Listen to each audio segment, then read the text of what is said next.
Welcome to another edition of Chalk or Not.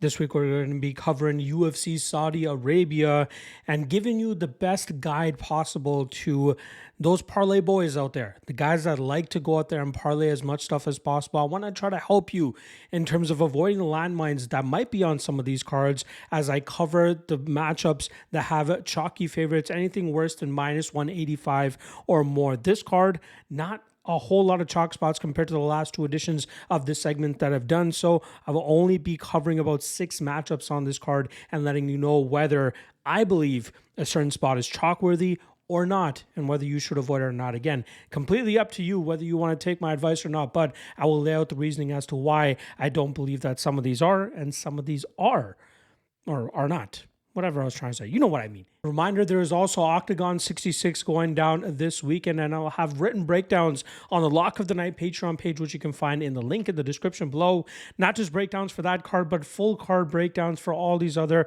promotions that I cover. Track plays, DGen props, DGen parlays, all of that good stuff can be found on the MMA LOTN Patreon page. Link for that in the description below. All right.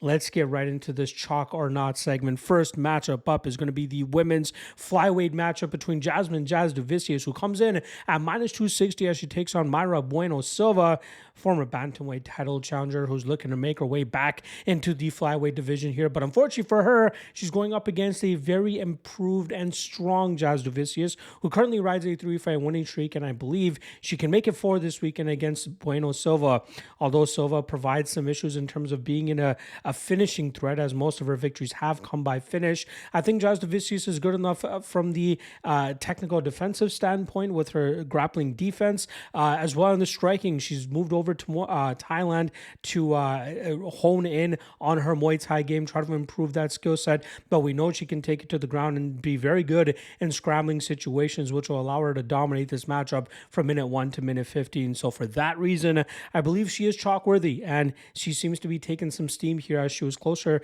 to that minus 220 line a couple of days ago. Now she finds herself at minus 260. Again, chalk worthy.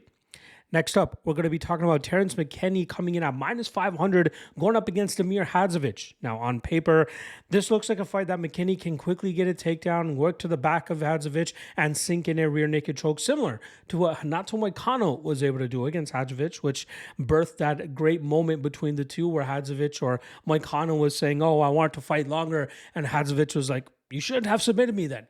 Well, that might be the case once again here with Terrence McKinney being able to get that grappling off on Hadzovic. With that said, though, is it worth minus 500? Because if he can't get that early position and he can't get that early submission, we know that McKinney falls off in terms of his productivity in the 3rd and 4th minutes of fights. That's where Hadzovic can take advantage with his own striking approach, with his cardio advantage, really put it on McKinney and get him out of there. That's why at minus 500, I do not believe Terrence McKinney is chalk worthy. The spot that you should be honing in on instead is either his round 1 submission at plus 150, which is way more worth it than throwing him into a parlay as a minus 500 favorite, or the under 1.5, which currently sits around minus 240. Again, not all 9 of Terrence McKinney's fights have finished, all 9 of his UFC fights have finished under 1.5. 21 of his 22 professional fights have finished under 1.5, and I expect this weekend to be the same, whether it's him getting his hand raised or not. Again, I do not believe he's chalk worthy at minus 500, but look at the props instead. Next up, Shamil Gaziev coming in at minus 330, going up against Thomas Peterson. Intriguing matchup here because I've been on big on Gaziev in the past, but I believe that this is not a great matchup for him. Just as we saw with Rosenstrike do a good job in terms of stuffing the takedowns and shutting down the grappling game of Gaziev, Peterson comes from a wrestling background, and I believe his urgency and his pace will be a little bit too much for Gaziev here. I think we'll see Peterson stop the takedown, stay off the cage as best as possible, and really start to put a pace on Gaziev on the feet, and that will make this fight way closer than the minus 330 indicates. Of course, if Gaziev is unable to get the wrestling going, he could land some big shots. That could hurt Peterson and make it look good enough for the judges should they go 15 minutes. But we know Gaziev is a little bit of a gas bag at times, especially when he cannot get those positions that he needs to rest, like when he was able to push Dontel Mays up against the cage or drag him to the ground and hold him down from that top position. It's going to be harder to do that against a guy like Peterson, hence why I believe that Shamil Gaziev is not chalk worthy in this matchup. Next up, Mohamed Naimov coming in at minus 330, going up against Khan Offley.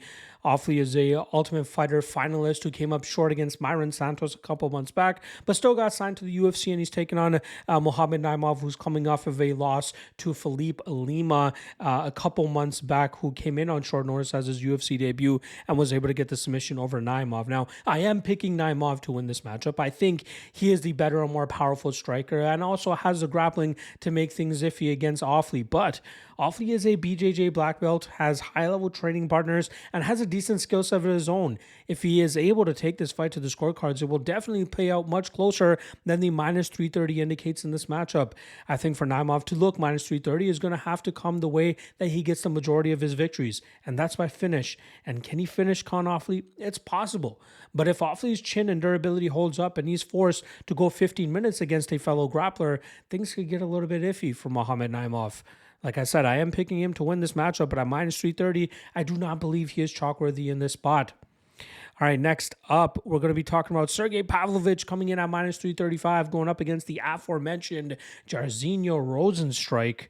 Now, Pavlovich is looking to buck this two-fight losing trend that he's currently on, as he has losses to Tom Aspinall in their interim title fight back in November of 2023, and last year where he came up short against Alexander Volkov, who was able to chip away at him and win the fight on the scorecards. Now, we know with Pavlovich, all 6 of his UFC wins coming by first-round knockout, and it's going to show that should fights get into that second and third rounds, things start to get a little bit iffy for him, especially if he's unable to get off on that power striking approach.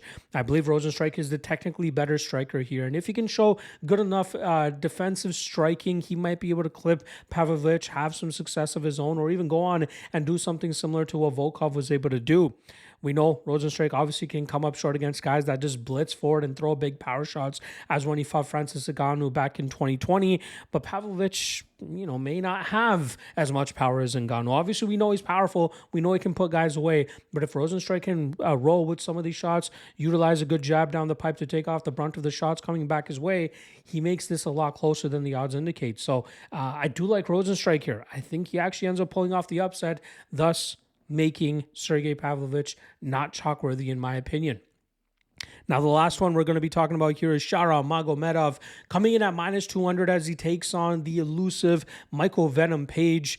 Intriguing matchup here. Obviously, Magomedov, 15-0, undefeated, has been making a name for himself in the UFC, specifically with that double back fist, spinning back fist knockout that he had over Armen Petrosyan back in October. But now he's going up against a guy that's going to be a lot harder to hit. Michael Venom Page is one of the more elusive guys that we've seen at the top spot in the mixed martial arts world, and I think it's going to be even harder for Magomedov to get off on his game. I think that will leave many openings for Page to counter him and land down the pipe. And with Page's only knockout loss coming to Douglas Lima in a very weird circumstance and situation, if you guys remember that knockout where he got tripped or something, and on the way up he got hit with an uppercut.